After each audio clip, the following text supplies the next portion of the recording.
പടം കുഴപ്പമില്ല. അതന്നെ കുറച്ചൊക്കെ തമാശയുണ്ട്. പിഷാടി പറയണ്ട, അറിയാലോ. നല്ല സിനിമയായിരുന്നു, കോമഡി ഉണ്ട്, നല്ലതായിരുന്നു. വളരെ നല്ല മൂവിയാണ്, എന്റർടൈനിങ് മൂവിയാണ്. ഫാമിലി ആയിട്ടും പിള്ളേരായിട്ടും വെക്കേഷൻ എൻജോയ് ചെയ്യാൻ പറ്റിയ മൂവിയും കൂടിയാണ്. ശ്രീനിവാസിന്റെ റെസ്റ്റ് ഹാഫ് എന്ന് വെച്ചാൽ ബ്രേക്ക് ഇന്റർവെൽ കഴിഞ്ഞിട്ട് കുറച്ചും കൂടി എന്റർടൈനിങ്. നല്ല രസമായിരുന്നു. എല്ലാ വേറെ സീരിയസ് പടങ്ങളല്ലേ ഇറങ്ങുന്നത്, അപ്പോൾ ഒരു കുറച്ച് ചിരിക്കാനുണ്ട് ഇതിനകത്ത്. ഫാമിലിക്കും എല്ലാം ചിരിക്കാനുള്ള കാര്യങ്ങളൊക്കെ ഇതിനകത്തുണ്ട്.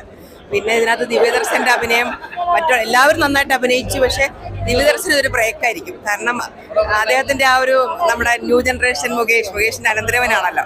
ആ ഒരു മുകേഷിന്റെ ഒരു അഭിനയം ഇതിനകത്ത് നമുക്ക് നല്ലപോലെ ഫീൽ ചെയ്യുന്നുണ്ട്. നല്ല പടം, ഇപ്പൊ എല്ലാവരും പോയി കാണുന്ന യൂത്തിനൊക്കെ ഇഷ്ടപ്പെടും. നല്ല കോമഡി പടമാണ്. ഫുള്ളി ഷോർട്ട് ആണെങ്കിലും ഫുള്ളി എൻഗേജിങ് ആണ്.